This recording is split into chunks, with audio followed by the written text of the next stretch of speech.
أعوذ بالله من الشيطان الرجيم. بسم الله الرحمن الرحيم. وبه نستعين وهو خير معين. آج کی گفتگو یہ ہے کہ اگر کوئی شخص کہ جو نسبی رشتے داروں اس کے گھر پر جا کر کے کھانا کھا سکتا ہے اس کی اجازت کے بغیر، تو کیا رضائی رشتے دار کے گھر پر بھی جا سکتے ہیں یا نہیں؟ دو قول تھے.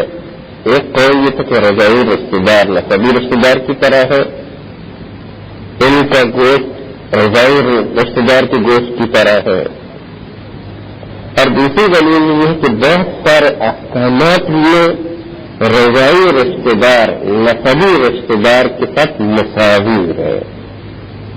مثلا جس طرح نسبی بہن سے شادی نہیں کی جا سکتی ہے، رضائی بہن سے بھی شادی نہیں کی جا سکتی. اس قسم کے بہت سارے احکامات کے اندر رضائی اور نسبی دونوں شامل ہیں.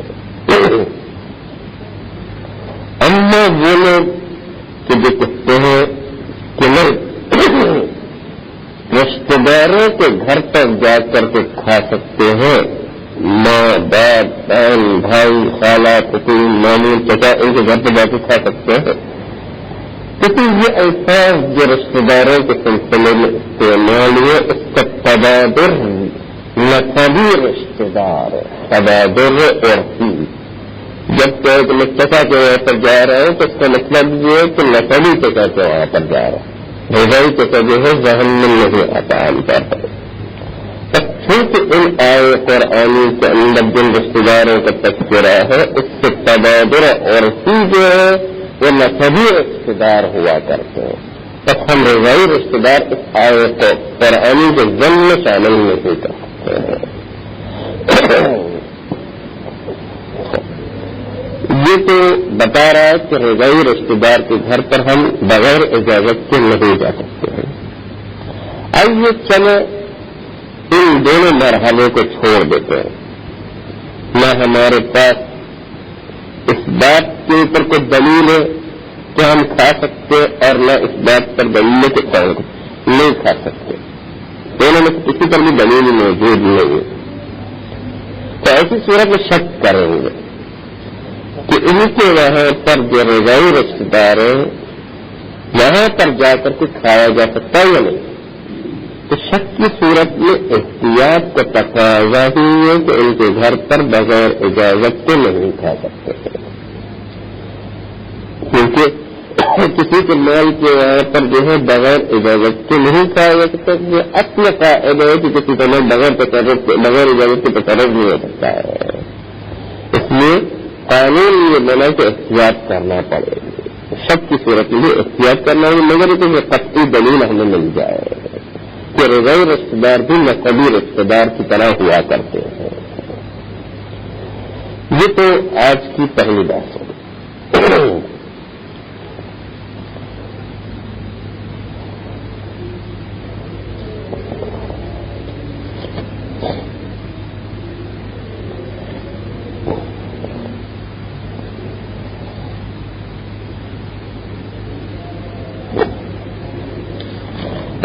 مطلب دوسرا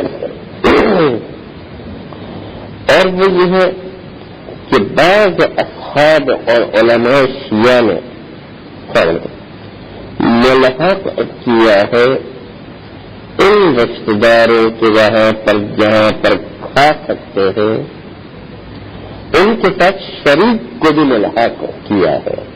شریک پارٹنر، شریک زراعت میں، شریک ہو مثلا جو ہے درختوں کے اندر، شریک ہو اس فصل میں جو خربوزے کی فصل لگائی جاتی ہے، اس شریک کو بھی حق ہے کہ اس شرکت والے مال سے جب چاہے بغیر اجازت کے کھا سکتا ہے.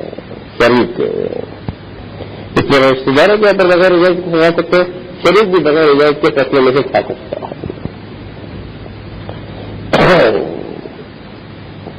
ہاں اس وقت تک فصلوں میں سے کھا سکتا ہے جب تک کہ علم اور اطمینان نہ ہو جائے کہ ہمارا دوسرا ساتھی اور پارٹنر راضی نہیں ہے. جب تک کہ پتہ نہیں تب تک کھا سکتا ہے. پتا ہو جائے کہ وہ ناراض ہوتا ہے, مجھے پتا ہو جائے کہ ناراض ہے, وہ کھانے پر راضی نہیں ہے, تو پھر تو نہیں کھا سکتے. لیکن جب پتا نہیں ہے تو اسی صورت میں کھا سکتے ہیں.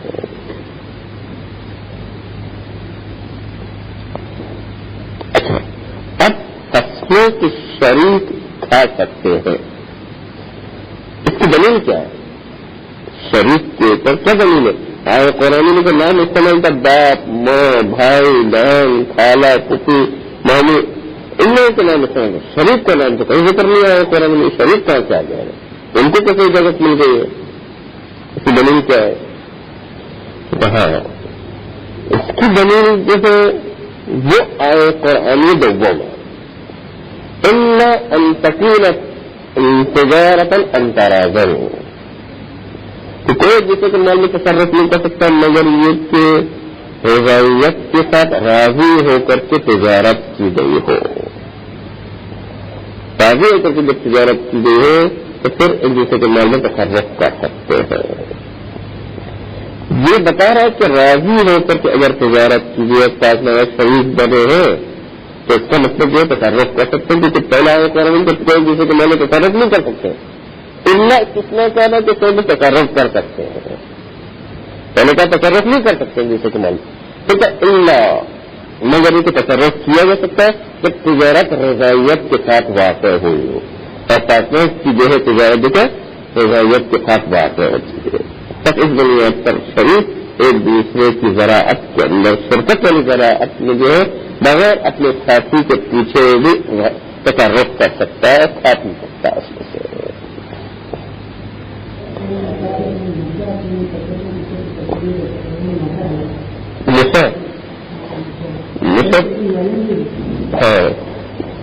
نشا جو ہے اس کے اندر بھی اگر اس کی اجازت ہے تو تصرف کر سکتے جانے کے لیے زمین والے تک زمین اور گھر میں بھی اجازت ہونا چاہیے.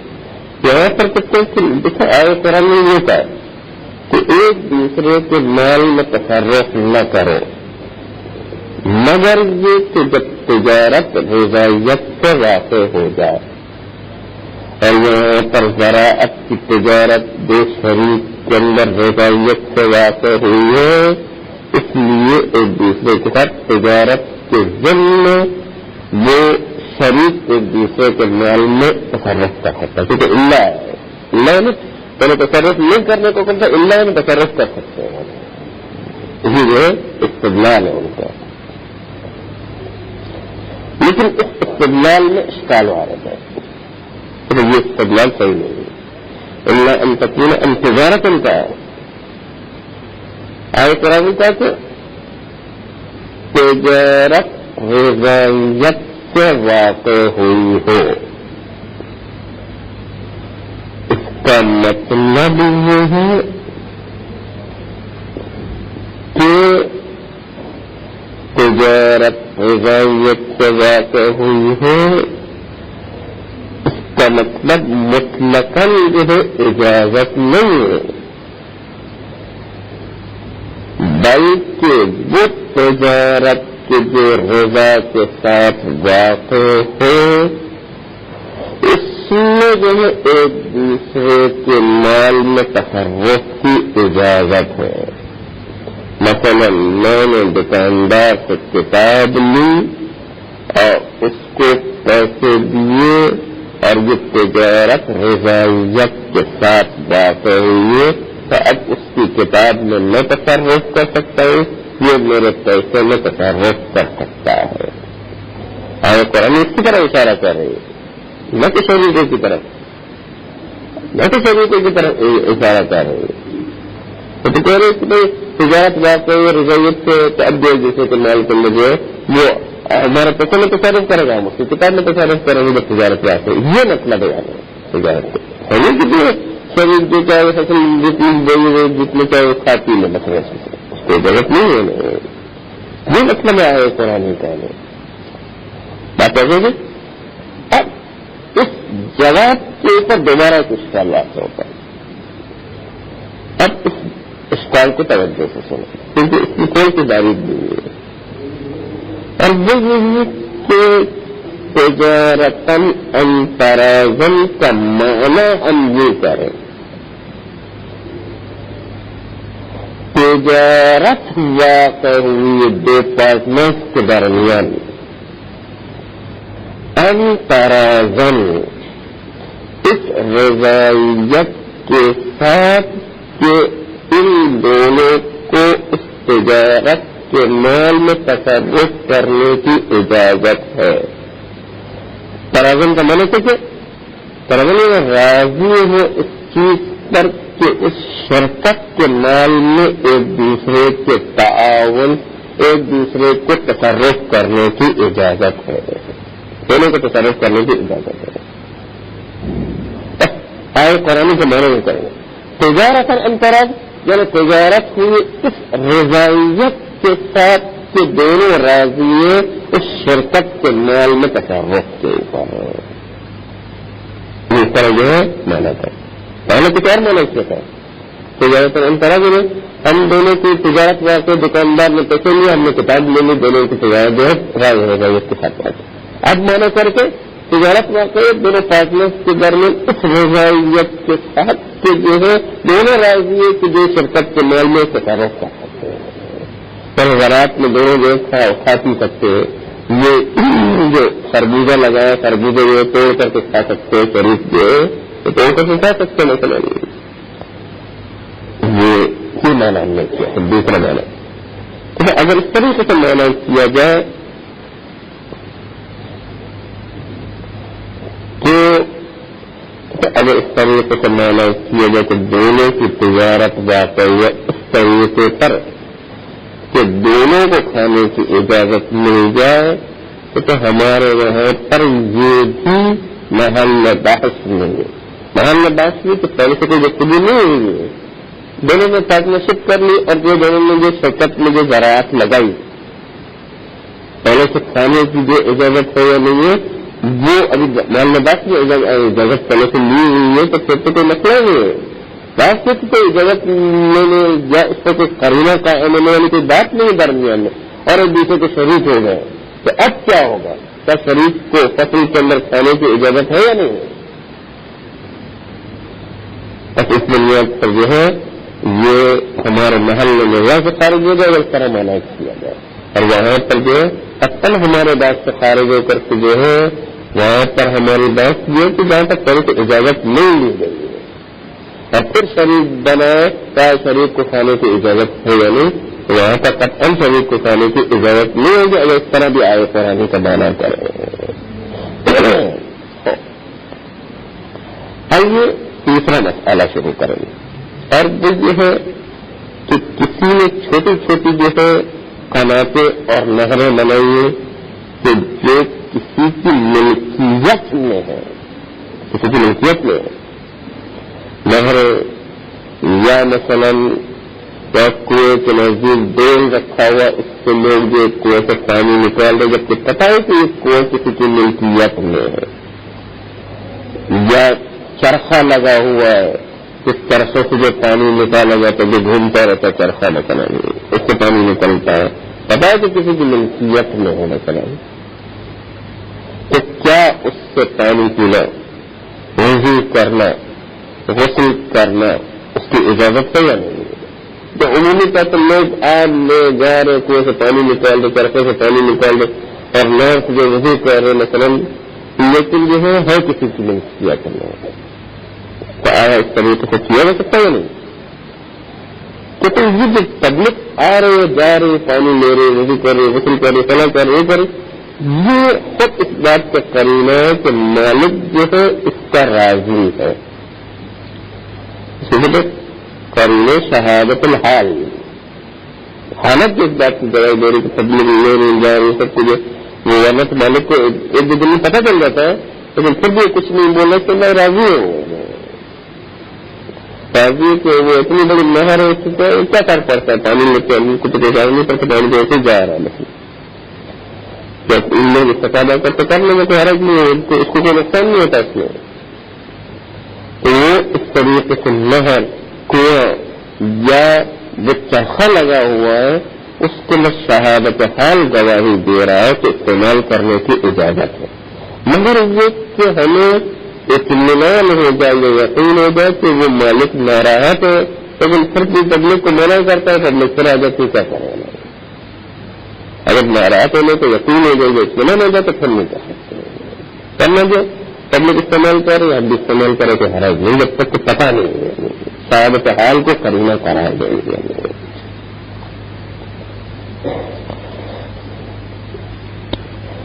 مطلب تنظیم یہ ہے کہ اگر شراب فرقے میں تبدیل ہو جائے، انقلاب پیش آ جائے، تو ایسی صورت میں وہ فرقہ پاک بھی ہو جائے گا، حلال بھی رہے گا، حلال بھی پاک بھی، تو اس لیے کہ حرام کا جو معنی تھا وہ خمر تھا، تو شراب تھی، حرام کا معنی زائل ہو گیا، وہاں پر جیسے حرام کا معنی زائل ہو گیا وہاں پر اس فرقے کو استعمال کرنا جائز ہو جائے گا، تو پاک بھی اور حلال بھی۔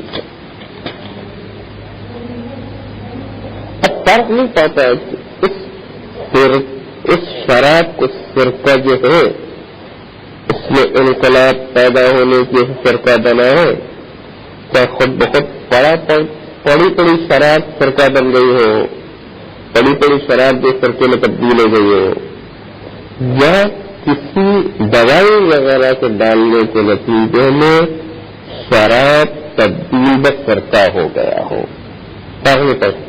دونوں صورتوں کے اندر جو ہے یہ حلال ہو جائے گا، پاک ہو جائے گا۔ السلام علیکم۔ اور اس شراب کے اندر جو چیزیں بھی شراب جو ہے اس کے اندر جو چیز بھی موجود ہے وہ خود بخود پاک ہو جائے گی، اور شراب جس برتن میں اور جس برتن سے اس کو جو ہے وہ پاک اور جو ہے فرقہ بنایا گا وہ بھی پاک ہو جائے گا۔ مثلا شراب کے اندر کچھ انگور کے چھلکے وغیرہ جو ہے موجود ہے، جو ابھی جو ہے شراب کے اندر انگور کے چھلکے وغیرہ نظر آ رہے ہیں، تو وہ بھی جو اندر جو شراب جب جو فرقے میں تبدیل ہوگا تو انگور کا چھلکا بھی پاک سمجھا جائے گا۔ انگور کا چھلکا یا خورمے کا چھلکا یا اس طریقے کی چیزیں جو بہت دیر سے گلا کرتی ہیں وہ ابھی شراب بننے کے طور پر پھر بھی نظر آ رہی ہے، پھر وہ بھی پاک ہو جائے گی۔ ذرات وہ چیزیں جو اس کے اندر میں ہوتی ہیں خود بخود قانون تبعیت کی بنیاد پر پاک ہو جائے گی۔ اس کے علاوہ وہ چمچہ وغیرہ جس چمچے کو ہلانے کے لیے ہم نے اس شراب کے اندر ڈال کر استعمال کیا تو شراب جیسے ہی تبدیل بسر کر گے چمچہ بھی جو پاک ہو جائے گا۔ اسی طرح وہ برتن جس برتن میں شراب فرقے میں تبدیل ہے برتن بھی جو پاک ہو جائے گا، برتن بھی جو تو سب جو پاک ہو جائے گا۔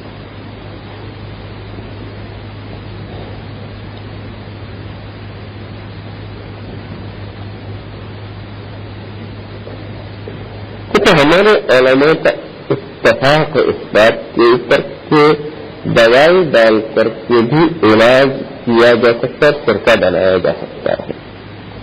سب سے علی تسلم کے بعض علماء کو تو چلیے دوائی سے اگر بنایا جائے تو پھر وہ پاک نہیں ہوگا، کیونکہ ہمارے پاس اگر اجماع نہ ہوتا تو پھر گنجائش تھی اختلاف کرنے کی، اور علی تسلم کی طرح ہم بھی کرتے تو دوائی کے ذریعے سے جو فرقہ بنانے میں اشکال ہے ہمارے، کبھی کبھی اجماع تقریباً قائم ہے، اس لیے اجماع کی مخالفت نہیں کی جا سکتی ہے۔ اس بنیاد کے اوپر ہم بھی کہتے ہیں کہ دوائی کی بنیاد پر جو ہے جب فرقہ بنایا جائے تو وہ صحیح ہو جائے گا۔ شراب تبدیل بس فرقہ ہو جائے تو پاک ہو جائے گی، لیکن ایک شرط ہے کہ شراب کو جب فرقے میں تبدیل کیا جا رہا ہے کسی اور چیز سے نجس نہ ہو جائے، مثلا اس سے خون گر جائے، مثلا کافر کا ہاتھ لگ جائے، کوئی اور نجاست جو اس کے اندر مس نہ ہو جائے، تب جا کر کے شراب تبدیل بس فرقہ ہونے کی صورت میں پاک ہو جائے گی۔ تو اللہ شراب میں خون گر جائے یا کافر کا ہاتھ لگ جائے یا کوئی اور مسئلہ ہو جائے تو پھر وہاں پر جو ہے وہ شراب پاک نہیں ہو۔ اور نجس چیز رہے گی اور نجس کا استعمال کر بھی یہ جائز بھی، استعمال میں پینا جائز بھی نہیں ہے.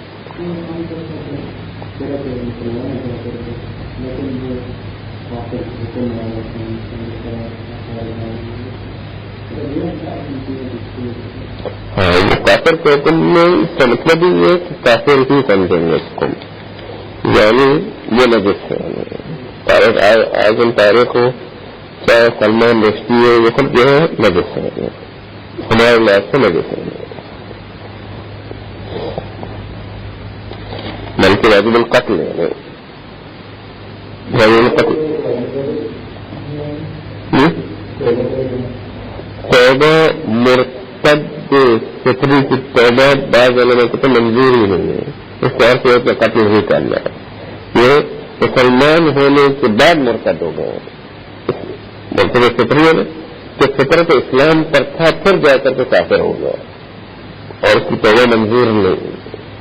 کوئی کافر تھا مسلمان ہو گیا پھر واپس جا کر کے کافر بن گیا تو مرتد مندی کہلاتا ہے، اس کی توبہ منظور ہے، لیکن مرتد فطری کی توبہ منظور نہیں ہے. اس کو آخرت میں قتل کیا جائے گا، یہاں پر تو دنیا میں قتل کیا جائے گا، ہو سکتا ہے روز آخرت اس کی توبہ منظور ہو جائے، وہ بچ جائے روز آخرت میں. ایک الگ مسئلہ، دنیا میں اس کی توبہ منظور نہیں ہے، اکثر علماء کا قول نہیں ہے.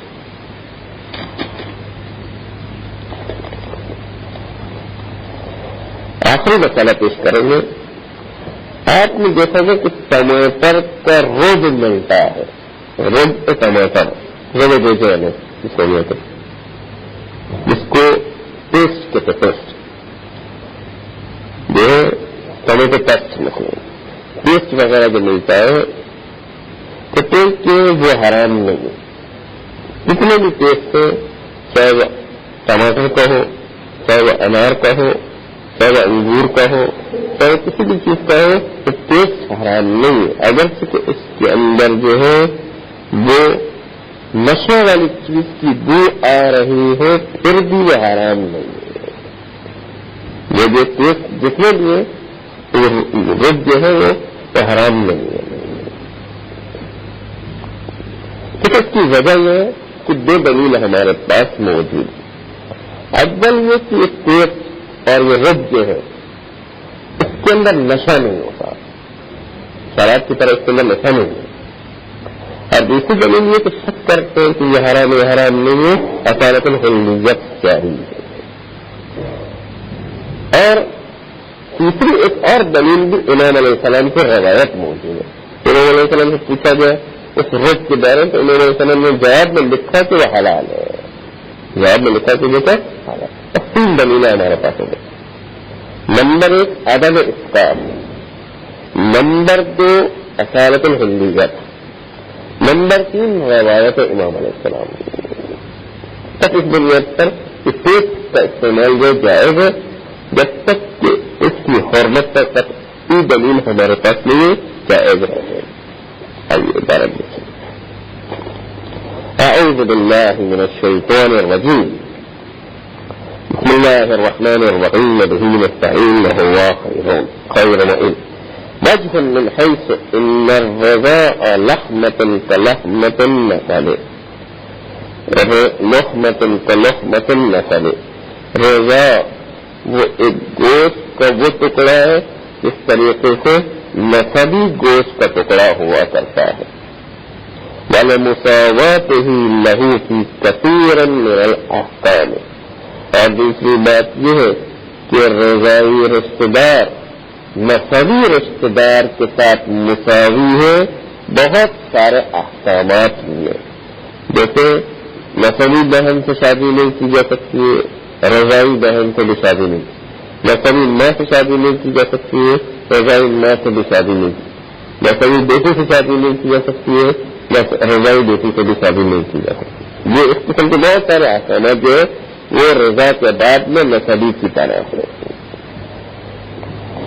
وجہ العدم وہ لوگ کہتے کہ نہیں رضائی رشتہ داروں کے گھر پر بغیر اجازت کے نہیں کھا سکتے ہیں، کیونکہ جو تذکرہ آئے قرآن میں کہ ماں باپ خالہ پھپھی ماموں کے یہاں پر جا کر کے کھا سکتے ہیں بغیر اجازت کے، وہ ان الفاظ سے تبادر ہوتا ہے نسبی رشتے دار.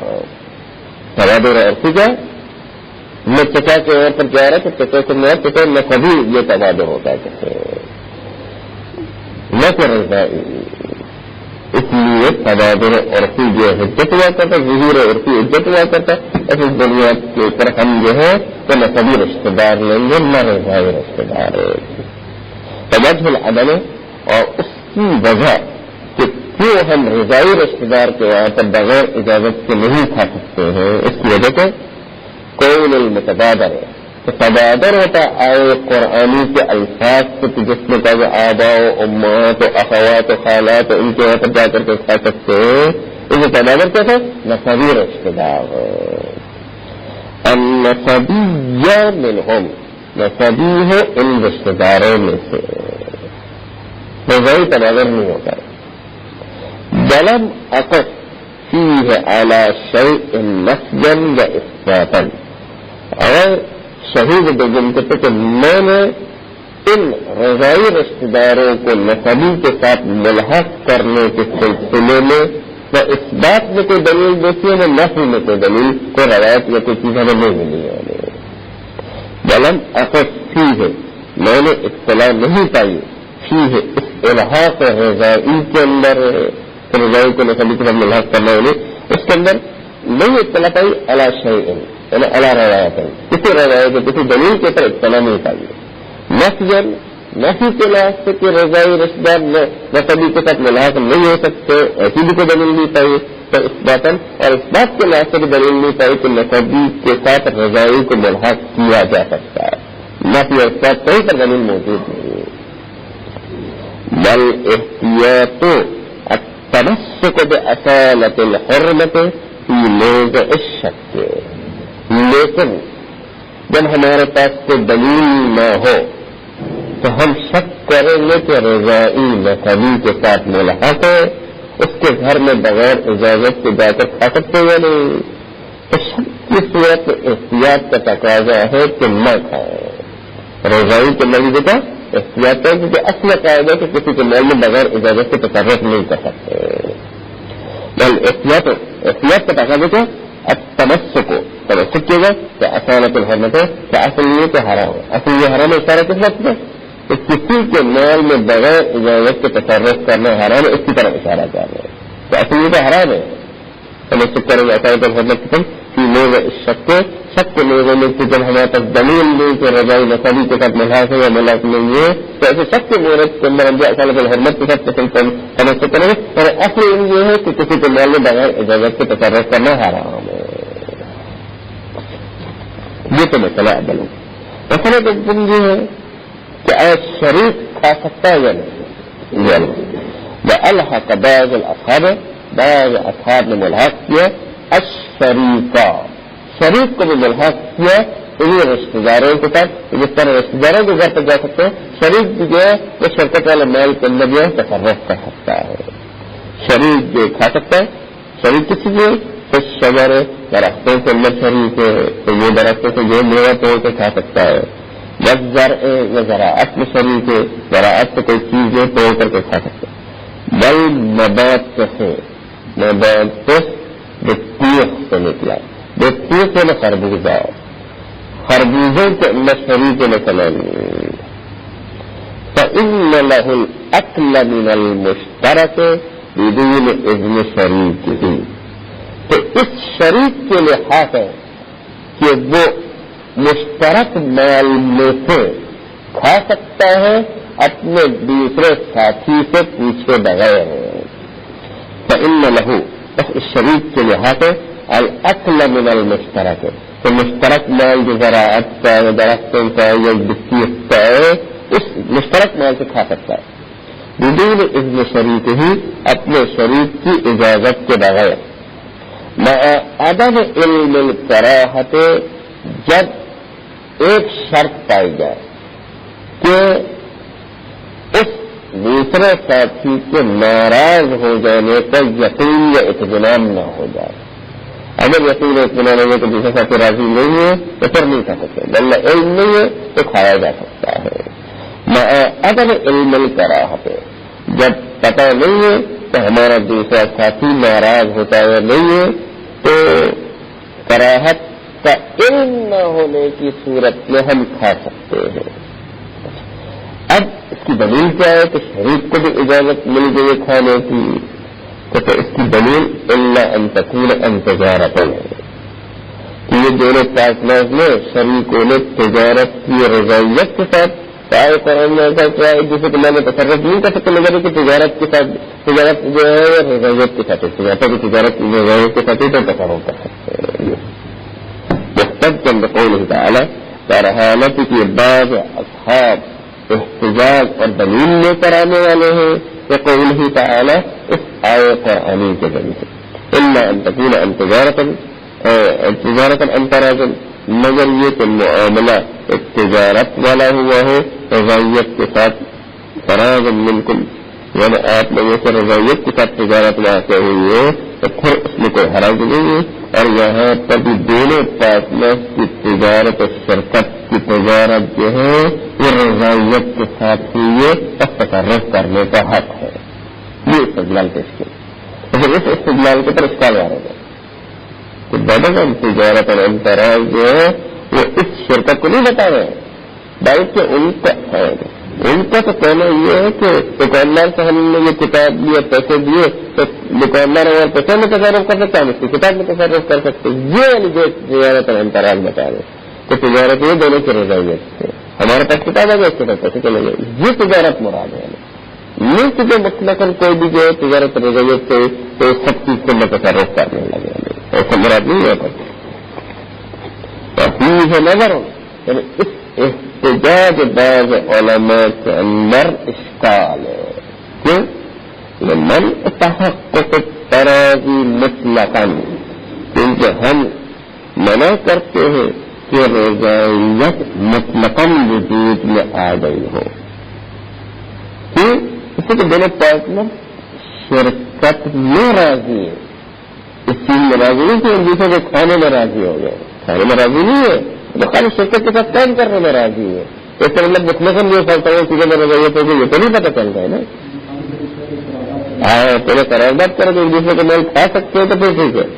اب خالی جو شرکت کی تو مطلب جو شرکت میں جو بھی مال کھانے لگے اس پر تو کچھ پتہ نہیں ہے. اس لیے مطلقاً رضائیت ہونا معلوم نہیں ہے. فقط تجارت پر رضائیت ہے لیکن کھانے میں رضائیت معلوم نہیں ہے. من اتحقق التراضی مطلقاً کیونکہ منع کرتے ہیں کہ رضائیت وجود میں آ گئی ہے مطلقاً یعنی شرکت میں بھی رضائیت ہے کھانے میں بھی رضائیت ہے ایسا نہیں پتہ چل رہا ہے یہاں پر. وجعلها صفة للتجارة يقتضي جواز الأكل من كل تجارة وقع فيها التراضي بينهما. اور اگر ہم فرض کریں ان تجارتن ان ترازن ان حرف جر ترازن مجرور جار مجرور متعلق استقرہ ہو کر کے جملے کے لیے بند کر کے صفت تجارتن بن جائے. جملے کے لیے جو ہے جب ان کلام نہ ہو تو پھر نکرہ کے بعد صفت واقع ہے. تجارتن نکرہ کے بعد ان تجارتن صفت جائے. فرض کرم تجارت کے لیے انتراضن کو صفت بنا لیتے لیکن تجارت جو رضائیت سے ہوئی ہے اس میں تصرف کرنے کا حق ہے. اگر اس طریقے سے جو ہے کوئی معنی کرے کہ ان تجارت ان کو صفت قرار دیا اور اس کا تقاضا ہے کہ کھانا پینا جائز ہو جائے گا ہر اس تجارت میں کہ جس تجارت کے اندر دونوں کے اندر کھانے پینے کی رضائیت واقع ہوئی ہے. کھانے پینے کی جب رضایت واقع ہوئی ہے تو کھانے پینے کی اجازت ہے. لیکن ہمارا مسئلہ وہاں پر ہے نہیں. ہمارا مسئلہ ہے کہ خالی تجارت ہی ہے. تجارت پر رضایت ہے لیکن کھانے پینے پر رضایت جو ابھی تک معلوم نہیں ہے.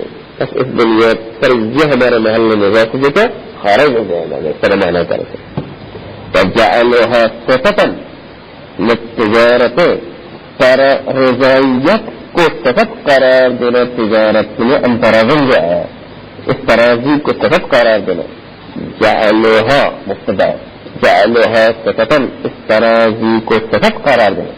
لیکن یہ ہر زمین ترازی کی طرف ترازی مذکر ہے لیکن پھر بھی ضمیر مؤنث میں کرائے. یہاں پر قانون نہیں ہے کہ صفتاً مسئول جو میں جعل ہے تو اس مسئول جو کو کچھ جو بڑھا صفت جعل جو مقتضا خبر پر داخل ہوتا ہے تو یہ صفتاً اصل میں خبر ہے.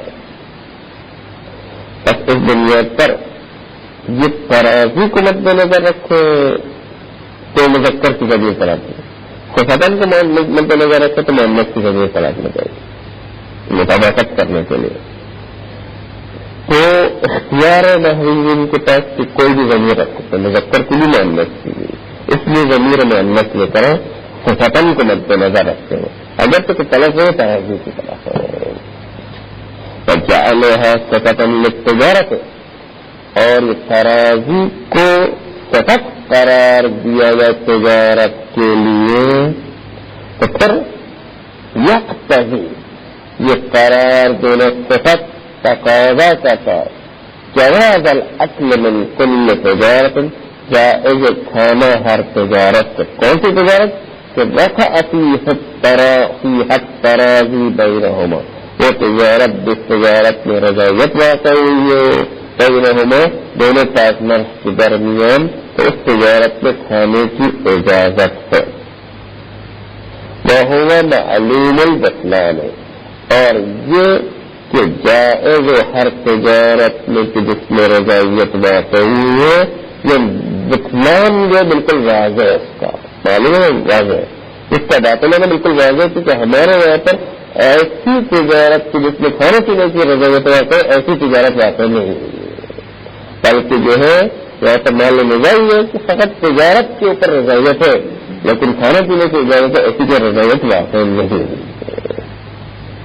فألحق المصنف وغيره الشرب من القناة المملوكة, مصنف نے اور غیر مصنف ملحق کیا پانی پینا ان نہروں کے ذریعے خود کسی کی ملکیت میں, قناة وغیرہ جو بنائی جاتی ہے تو چھوٹی چھوٹی نہریں بنائی جاتی ہے, ان نہروں سے جو کسی کی ملکیت میں اس سے پانی پینا.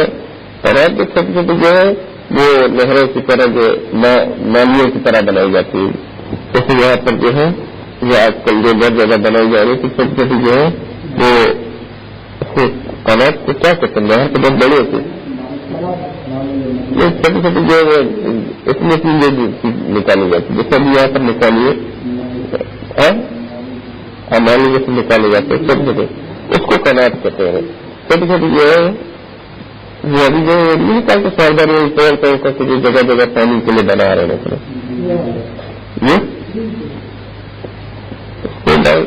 چھوٹی چھوٹی جو ہے نہریں بنائی جاتی ہیں. نہر نہیں تو نہر تو بڑی تو کہتے ہیں, چھوٹی چھوٹی جو نالیاں جیسی بنائی جاتی ہے کہ جس سے پانی جو گزرتا رہتا ہے اس کو قناة کہتے ہیں. ندی بہت بڑی چیز کو کہتے ہیں اصل میں, جو نالیاں جیسے بہتی رہتی ہے تو پھر کھیتیاں پڑ جاتی ہے وہ قناة کہلاتی ہے. قناة مملوکہ بدالیت, دالیاں ڈول سے نکل جو وہ ڈول وغیرہ جس سے جو ہے وہ پانی اس کنویں کے اندر ڈول ڈال کر کے جو نکالا جاتا ہے اس کو ڈالیا کرتی ہے. مد دولاب, دولاب جو ہے وہ چرخ کو کہتے ہیں, جو وہ چرخ چلتا رہتا ہے, وہ کیا نام ہے اس کے اندر جو وہ مختلف قسم ڈول لگے ہوتے ہیں, پانی نکلتا جاتا ہے, چرخ چلتا رہتا ہے. تو اس سے جو ہے پانی پینا. والوضوء, وضوء اکثر شرط کے اوپر وضو کرنا, والغسل یا غسل وغیرہ کرنا. تو پھر یہ بھی ملحق کیا انہیں رشتے داروں کے گھر تک کے بغیر اجازت کے کھانے کے ساتھ. عملاً بشاہد الحال, شاہد حال کے اوپر عمل کرتے ہیں. شاہد حال کو کرنا قرار دیں گے تو تمام عوام آ کر یہاں پر پی رہے, کھا رہے, وضو کر رہے, غسل کر رہے, سب کچھ کر رہے, اور مالک کچھ نہیں بول رہا ہے, اس کا انشاءاللہ راضی ہوگا. یہ شاہد حال کو کرنا قرار دیں گے. ایسی بنیاد پر کہیں گے کہ یہاں پر بغیر اجازت کے تصرف کرنے کی اجازت ہے. ہاں مگر ایک مالک معلوم ہو جائے تو راضی نہیں ہے تو پھر تصرف نہیں کر سکتے. کیا ہوگا حسن, تو یہ مصنف کا الحاق کرنا اور کہنا کہ ہم بغیر اجازت کی تصرف کر سکتے یہ اچھا ہے. ان غلب علی الظن الکراہۃ, مومن کے ظن میں غالب ہو جائے کہ وہ ناراض ہے تو پھر نہیں کہا کہ پھر تصرف نہیں کہا اللہ ان یغلب علی الظن، مومن کے ظن کے اوپر غالب آ جائے، یعنی ظن غالب، ظن کے اوپر غالب آ جائے یعنی ظن غالب پیدا ہو جائے، ظن غالب ہے اطمینان پیدا ہو جائے، الکراہت، کراہت کا ظن غالب پیدا ہو جائے، کراہت غالب آ جائے ہمارے ظن کے اوپر، یعنی ظن غالب پیدا ہو جائے کراہت کا، کراہت یعنی ناراض ہی کا، تو کراہت جو حرام والا نہیں ہے بلکہ کراہت یعنی ناراحت اور ناراضگی کا جو ظن غالب پیدا ہو جائے۔ الثانیۃ عشر اذا انقلب الخمر خلا حلا، تو جب کہ شراب تبدیل بسرکا ہو جائے، منقلب ہوگا نا، انقلاب پیش آ جائے تو وہ حلال بھی ہو جائے گی، پاک بھی ہو جائے گی۔ جب شراب خمر کے خل اور سرکے میں تبدیل ہو جائے حل، تو یہ سرکہ حلال اور پاک ہو جائے گا۔ یہ زوال المعنى المحرم ہے، کیونکہ جو حرام چیز والا معنی رکھتی تھی وہ شراب ہی ختم ہو کر کے رہ گئی۔ یہ زوال المعنى المحرم ہے، معنی محرم جو حرام چیز کا معنی تھا وہی زائل ہو کر کے رہ گیا۔ ولن نفس، اور نفس میں بھی آیا کہ جب یہ شراب سرکے میں تبدیل ہو جائے تو پھر اس کو پیا جا سکتا ہے، استعمال کیا جا سکتا ہے، اس کو جو پاک سمجھا جا سکتا ہے۔ سواء كان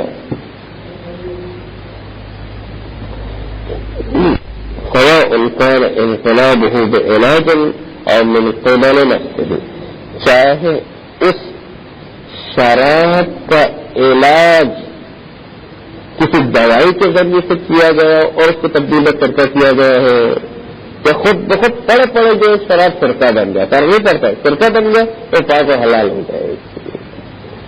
قوام کا انقلاب ہو، چاہے شراب کا منقلب ہونا سرکے میں تو علاج کسی علاج دوائی کے ذریعے سے کیا گیا ہو، اور منقبل نفس ہو تو شراب بذات خود اپنی جانب سے خود بخود ہی تبدیل بسرکہ ہو گیا۔ وسواء كانت عين المعالج به باقية فيه أم لا، عين المعالج به باقية فيه أم لا۔ یہاں پر ایک ترکیب نحوی کے لحاظ سے نقطہ عرض کرے کہ بہی کی ضمیر عین المعالج بہی کی ضمیر جو ہے یہ کہاں پلٹتی ہے؟ وہ پلٹتی ہے الاسلام المعالج کی طرح، کیونکہ الاسلام اس میں مفعول پر داخل ہو جائے تو الاسلام موصول ہوا کرتا ہے، اور الاسلام موصول اسمی ہے، اور الاسلام موصول اسمی کی طرف ضمیر پلٹ سکتی ہے، حرف اور فعل کی طرف نہیں پلٹ سکتی، اسم کی طرف ضمیر پلٹ سکتی ہے۔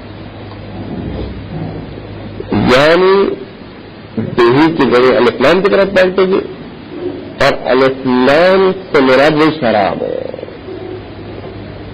شراب ہے۔ اب آئیے سواء كانت عين المعالج به باقية فيه، چاہے وہ چیز جس کا علاج کیا گیا اس کا عین باقی ہو شراب میں، یعنی آپ دیکھیں گے کہ وہ علاج کرتے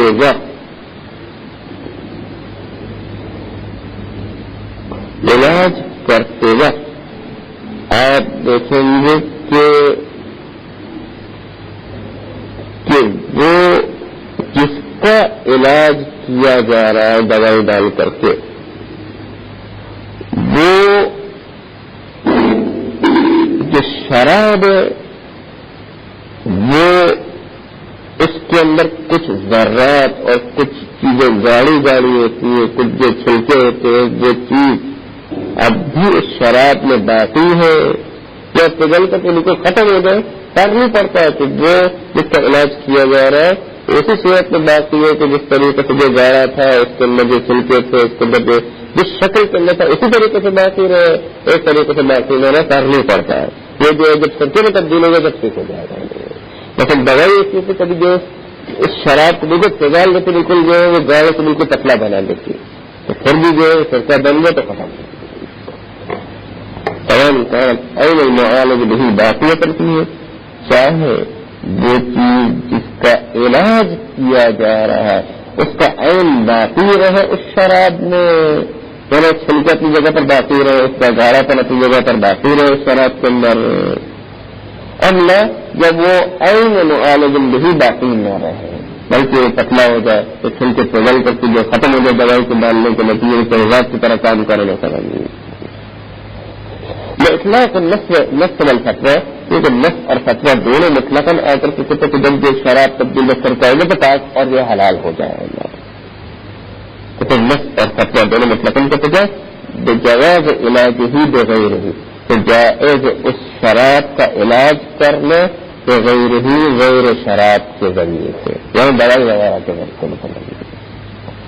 اب طہر ہی یطہر ما فیہ من الاعیان وآلتہ، اور جیسے ہی شراب پاک ہوگی اس شراب کے اندر جو چیزیں ہیں اور شراب کے جتنے بھی آلات ہیں وہ سب پاک ہو جائیں گے، یعنی طہر ہی شراب کے پاک ہوتے ہی یعنی جب سرکہ بن گیا تب یطہر سب پاک ہو جائیں گی، ماں وہ چیزیں کہ فی ہے کہ جو اس شراب میں موجود ہے، وہ کیا من الاعیان ہے، کچھ عین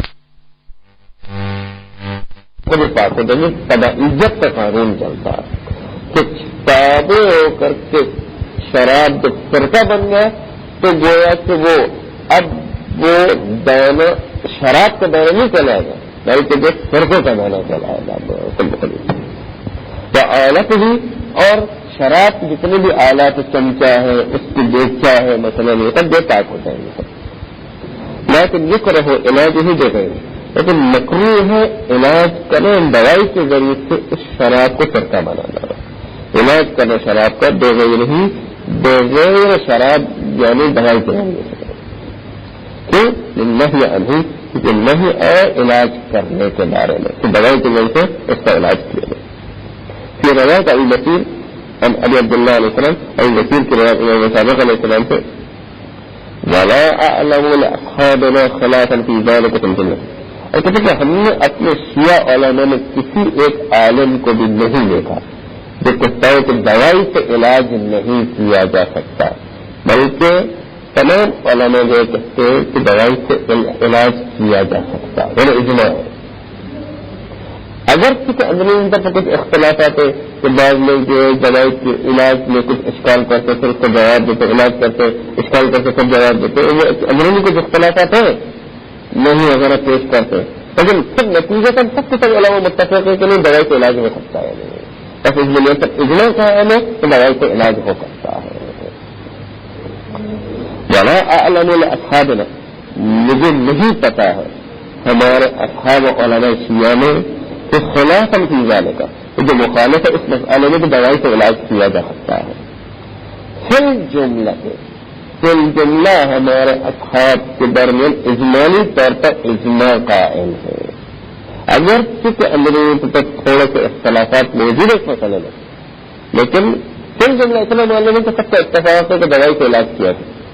اب وہ دلیل کیا لے کر آتے، اس کے مقابل میں رد کیا لے کر آتے، ان کے مقابل میں اشکالات کیا لے کر آتے، اس سے ہمارا سروکار نہیں ہے، اندرونی تک اختلافات جتنے دیتے ہیں سب کا فی الجملہ جو ہے وہ جملہ نظر یہ ہے کہ دوائی سے علاج کیا جا سکتا ہے شراب کا، اندرونی جو بھی اختلافات ہوتے رہے اختلاف نہیں دیکھا ہے کہ جانے کا کہ دوائی سے علاج کیا جا سکتا ہے شراب کا، پھر جملہ تو اجمالی طور پر پھر جملہ سب کا اجماع ہے کہ شراب کا جو ہے وہ دوائی سے علاج کیا جا سکتا ہے۔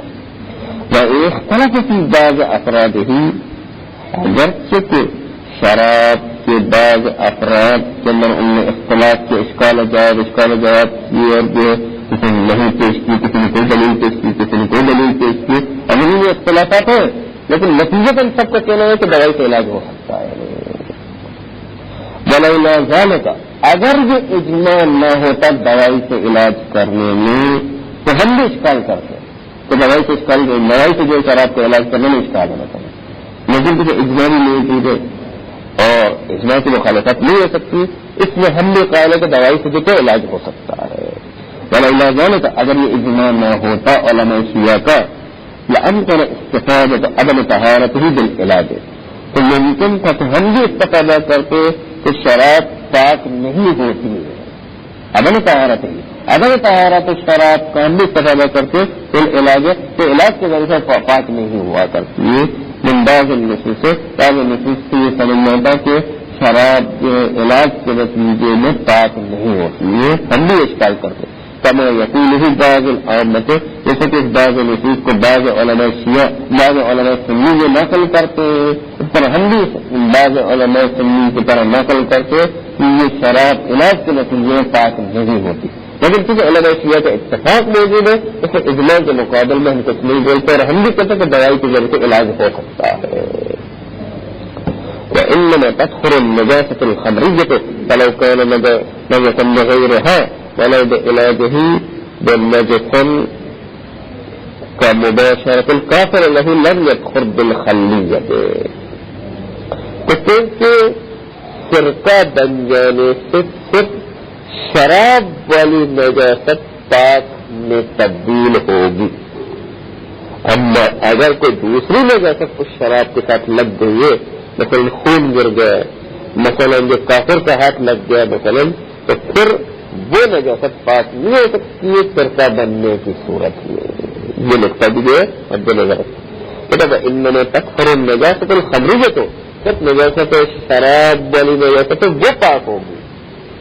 فلو کان نجسا بغیرہا اگر شراب نجس ہو گئی غیر خمریت کے ذریعے سے غیر خمریت والی نجاست موجود ہے ولو بعلاجہ بنجس اگر چونکہ اس شراب کا علاج کیا جا رہا ہے کسی نجس چیز کے ذریعے سے مثلا جو ہے علاج اس طرح سے کیا جا رہا ہے کہ کافر اس شراب میں ہاتھ ڈال کر کے جو اس کو جو صحیح کر رہا ہے مثلا ہاتھ ڈال کر کے دوائی کو ہلا رہا ہے مثلا تو فرقہ بن جانے کے باوجود کافر کی نجاست اس کی مخلوط ہو گئی ہے تو اب یہ پاک نہیں ہو سکتا. وہ ولو بعلاجہ اگر چونکہ اس شراب کا علاج کیا جائے تو جیسے کسی نجس چیز کے ذریعے سے مباشرت الکافر لہو جیسے کافر مباشرت کرے اور اس کو ہاتھ لگا دے لہو اس خمر کو لم یکفر بالخلیت تو شراب فرقے کے ذریعے سے پاک نہیں ہوگی بلکہ اب کافر کی نجاست اس میں آ گئی.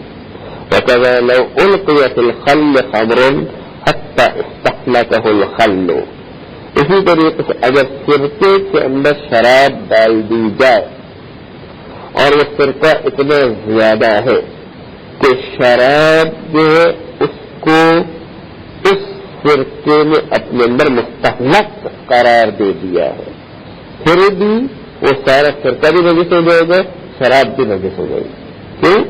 اس لیے کہ ابھی وہ شراب تبدیل بس فرقہ نہیں ہوئی تھی اور فرقے کے اندر شراب کو ڈال دیا گیا باہر سے اس نجاست فرقے میں آ گئی ہے تو اب فرقہ جو ہے وہ خود نجس ہو گیا شراب کو ڈالنے کے نتیجے میں.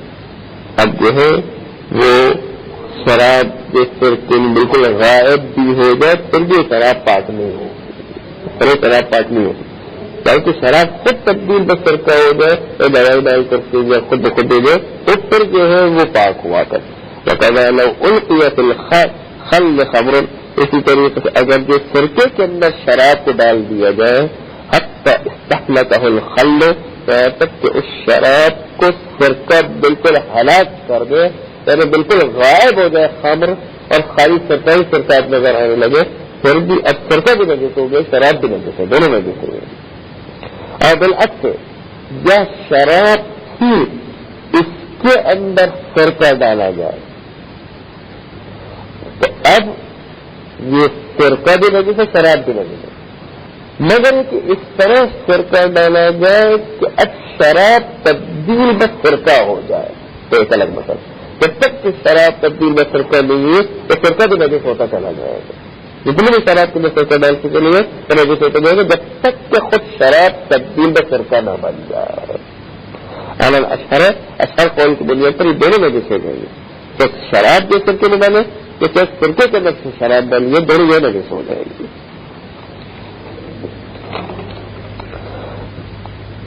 الثالثة عشرة تیرواں مسئلہ لا يحرم شرب الربوبات رب اور پیسٹ وغیرہ کو پینا روب گوجا یا روب انار وغیرہ جو اس کو پینا یا کو کھانا جو ہے وہ حرام نہیں ہے. وَإِن شَمَّ مِنْهَا رِيحُ الْمُسْكِرِ اگرچہ کہ بو آتی ہے ان ربوبات سے نشے آور چیزوں کی بو آیا کر رہی ہے. وَإِن شَمَّ مِنْهَا اگرچہ استشمام ہو رہا ہے اور ناک میں بو پہنچ رہی رِيحُ الْمُسْكِرِ نشے آور چیزوں کی بو آ رہی ہے ان ربوبات سے پھر بھی وہ حرام نہیں ہے. کرب التفاح ہے تو خیر سے سیب کا ٹیسٹ ہے. ورب السفرجل سفرجل یعنی گلابی یعنی ناشپتی. بل اترج یعنی نارنگی. بس سکنجبین سکنجبین اس سے پرانے زمانے میں شربت بنایا جاتا اور اس کا طریقہ یہ سکنجبین بنانے کا کہ پرانے زمانے میں شہد کے اندر سرکہ ڈال کر کے اس کو گرم کیا جاتا. سرکہ ڈال کر کے اس شہد کے اندر سرکہ ڈال کے گرم کیا جاتا اور اس گرم کی ہوئی چیز کو سکنجبین کہتے تھے. سرکہ اور عسل سے ملا کر کے شہد سے ملا کر اور جب بھی کوئی مہمان آتا تھا اس سے ملا کر یہ ملاتے تھے پانی میں ڈال کر کے ایک شربت جیسا بن جاتا تھا. شہد اور جیسا سرکہ اور یہ صحت کے لیے بہت مفید ہے. ایک جو ہے شربت میں وہ کوکا کولا کی نسبت بہت اچھی چیز ہے کہ شہد کی اصلی چیز ہے. سرکہ بھی جو ہے انسان کے ہاضمے کے لیے بہت اچھی چیز ہے. تو دونوں جو مفید چیزیں ہیں اور یہ کوکا کولا جو اس کے میں ایسڈ اور گیس ہوا کرتا ہے انسان کے جو ہے تو میدے میں ضرور پہنچاتا ہے بہت زیادہ اگر خود سمجھے خالی ہے دونوں کا. تو یہ اس کے بغیر سکنجبین کرانے زمانے کی جو شربت ہے بہت مفید ہے. تو سکنجبین جو ہے تو بنانے کے طریقے سے اس شہد کے اندر سرکہ ڈال کر اس کو تھوڑا سا ابال دیا جائے تو وہ سکنجبین بن جاتا ہے. شربت کے لیے بہترین چیز ہوا کرتی ہے. یہ آپ کو شربت بنانے کا یہ طرح بتائیے گی. اسی قسم کا جو ہے وہ رب ایجاد جو ہے ہوا کرتے ہیں تو اس کو کھانے میں کوئی حرج نہیں ہے.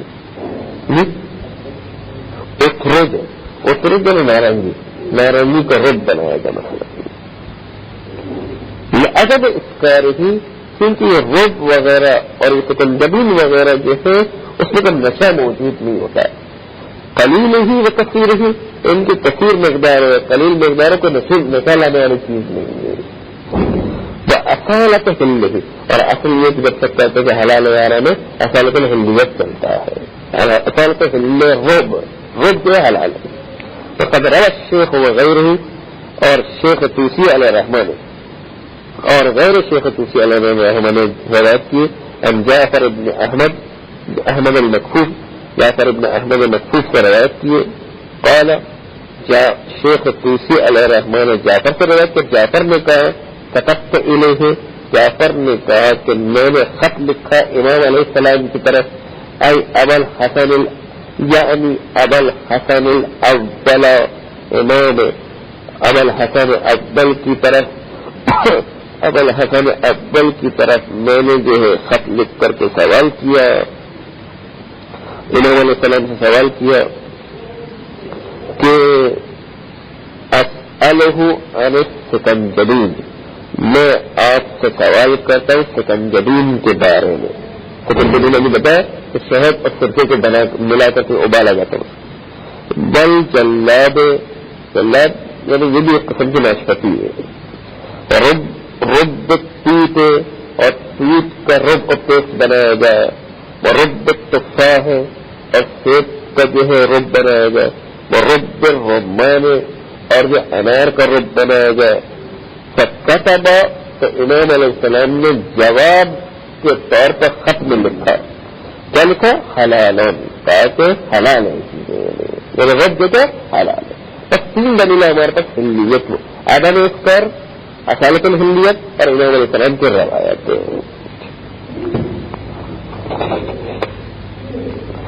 الرابعة عشرة يجوز عند الاضطرار تناول المحرم مجبوری کی حالت میں جان بچانے کے لیے کہ جس سے جان بچ جائے اتنا جو ہے وہ حرام کھانے کی بھی اجازت ہے.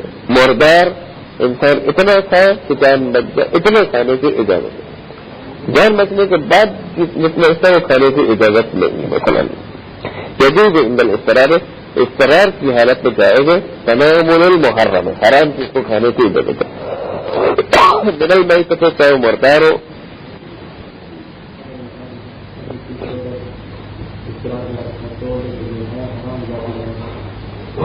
روزہ جو ہے توڑنا، اگر اس کو توڑنا جو ضروری ہو جائے، مثلا اس کے بغیر جو ہے وہ جان کا خطرہ ہو اور ہے بھی نہیں تو کھا سکتا ہے، اجازت دی نہیں، وہ اجازت دی اشارہ میں خود اس کا طرح دنیا میں نہیں پتا چاہے مردار میں سے کھائے، والخمر یا خمر شراب کے لیے جان بچانے کے لیے، وغیرہ میں تو کوئی بھی حرام چیز کو اپنی جان بچانے کے لیے اضطرار کی صورت، اضطرار جو ہے اس میں جان بچانا ہے، بیماری ہے یا کوئی اور مشکلات ہے، وہ ان خوف تلف ہے، جب انسان کی جان کے تلف کا خوف ہو بدون تناول، اگر نہیں کھائے گا تو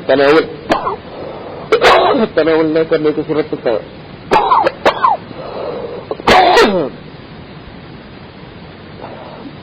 نہ کھانے کی صورت میں جو ہے جان چلی جانے کا خوف ہے۔ بس کر رہے ہیں